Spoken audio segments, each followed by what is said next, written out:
Sir,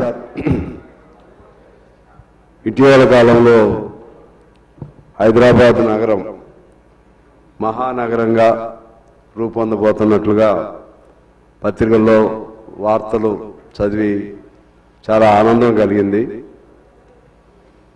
ఎందువల్లంటే భారతదేశంలో ఉన్నటువంటి 4-5 నగరాల్లో కొద్ది రోజుల్లోనే హైదరాబాద్ మొదటి నగరంగా భౌగోళికంగా కానీ అలాగే పాపులేషన్ వైజ్గా కానీ అభివృద్ధి వైపుగా కానీ సాఫ్ట్వేర్ రంగంలో కానీ అన్ని విధాల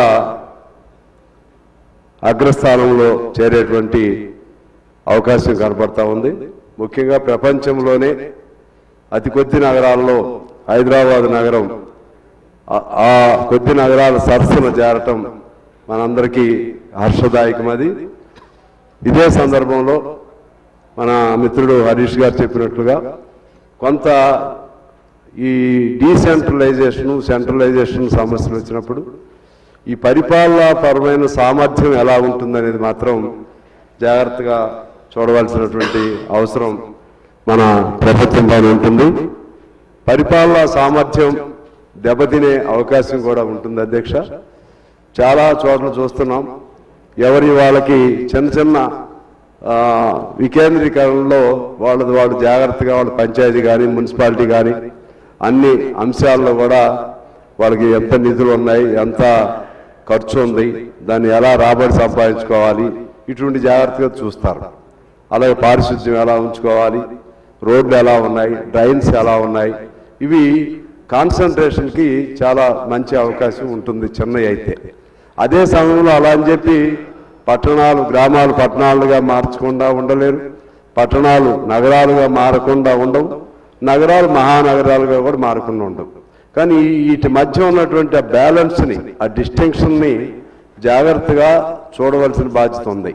గంపగొత్త కలిపేసేసి ఒక పెద్ద ప్రపంచ మహానగరాల్లో ఒక మహానగరంగా హైదరాబాద్ ఉందని ఆ క్రెడిట్ కోసం చేస్తే మాత్రం మనకి భవిష్యత్తు ప్రమాదకరంగా ఉంటుంది. అదే పద్ధతుల్లో ఈ హైదరాబాద్కు సంబంధించి ఇప్పటికే అనేక సమస్యలు ఉన్నాయి. అది డ్రైనేజ్ సమస్య కానీ, ట్రాఫిక్ కానీ, రోడ్ల మీద వస్తూ ఉంటే మా కొత్తగూడు లాంటి రోడ్లే బాగున్నాయేమో అనిపిస్తుంది అధ్యక్ష కొన్ని చోట్ల చూస్తూ ఉంటే. అంటే ఇటువంటి సమస్యలు కూడా మౌలికమైనటువంటి సమస్యలు, ప్రాథమికమైనటువంటి సమస్యలు, వీటిని ఎలా పరిష్కారం చేయాలి, ఆ విధంగా అన్ని బహుముఖ రూపాలలో బహుముఖంగా ఆలోచన చేసి బహుముఖ పద్ధతుల్లో పరిష్కారాలు చేసుకుంటూ అప్పుడు కొత్త దాని వైపు వెళ్ళాలి. కానీ అట్లని చెప్పి ఈ ప్రగతి ఆగిపోవాలని ఆగుతుందని నేనేం అనుకోను. కానీ ఇవన్నీ ఇప్పుడున్న అనుభవాలను దృష్టిలో పెట్టుకోవాల్సిన అవసరం ఉంది. అలాగే ఇప్పుడు ఇంతకుముందు పెద్ద డిస్కషన్ జరిగింది మూసీకి సంబంధించినటువంటి. వర్షాకాలంలో చూస్తాం, ఒక్క అర్ధగంట కంటిన్యూస్గా వర్షం వస్తే ఒక పూట మొత్తం ట్రాఫిక్ జామ్ అయిపోతున్నటువంటి పరిస్థితులు, చాలా చాలా సమస్యలు ఉన్నాయి. మనకు ఒక సాఫ్ట్వేర్ రంగం ఒకటి, పురాతన కట్టడాలు, చార్మినారు లేకపోతే ఇంకా ఇతర కట్టడాలు, ఇటువంటి వాటి వల్ల హైదరాబాద్కి మంచి పేరు ఉంది. ఆ రోజుల్లో ఎకలాజికల్ బ్యాలెన్స్ ఉండేది, వాతావరణం కూడా బాగుండేది. ఇప్పుడు అది కూడా వాతావరణం కూడా అంతా ఈ టెంపరేచర్ ఈ నేపథ్యంలో వాతావరణం కూడా డ్యామేజ్ కలుగుతూ ఉంది. అందువలన ఇది పెద్ద వ్యాస్ట్, ఎందుకంటే తెలంగాణలో దాదాపు 3వ వంతు భాగం ఇవాళ హైదరాబాద్కు వచ్చేసింది. కొన్ని జిల్లాలు ఈ మహానగరంలో కలిసిపోతా ఉన్నాయి. ఈ సందర్భంలో ఒకవైపు సంతోషం కలుగుతుంది, ఒకవైపు ఈ సీరియస్గా ఒక పౌరుడిగా భవిష్యత్తు ఎలా ఉంటుందనేటువంటి సహజమైన ఆదుర్ద కూడా ఉంటుంది. మరోవైపు ఇంత గొప్ప నగరం మనం కలిగినందుకు ఆనందంగా ఉంటుంది. కానీ ఇంత గొప్ప మహానగరం ఉన్నందుకు కొంత అదనపు అట్రాక్షన్, ప్రపంచంలో ఉన్నటువంటి ఎస్టాబ్లిష్మెంట్స్ కానీ లేకపోతే కొంత పెట్టుబడుల సేకరణకు కానీ ఇటువంటి వాటికి కొన్ని అవకాశాలు ఉండొచ్చు అధ్యక్ష.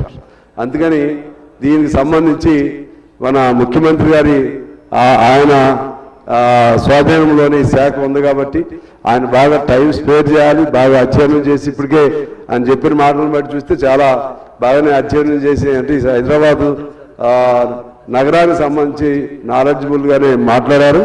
కానీ ఇప్పుడు భవిష్యత్తు ప్రమాదాలు లేకపోతే ఇటువంటి కొంత ఒక ఎక్స్పర్ట్స్ని కూర్చోబెట్టుకుని అన్ని వైపులా కాలుష్యం అయితే ఎలా, లేకపోతే డ్రైనేజ్ సిస్టమ్ ఎలా, లేకపోతే ఇంకా రోడ్స్కి సంబంధించి ఎలా, భవిష్యత్తు ప్రణాళిక ఎలా, ఇవన్నీ ఉండవని కాదు కానీ ఇంకా సీరియస్గా తీసుకుని ఒక బ్లూ ప్రింట్ తీసి ఆ బ్లూ ప్రింట్కి అనుగుణంగా మనం ముందుకెళ్తే బాగుంటుందనేది సిపిఐగా నా అభిప్రాయం అధ్యక్ష. శ్రీ అక్బరుద్దీన్ ఓవైసీ గారు. Honorable Speaker, sir.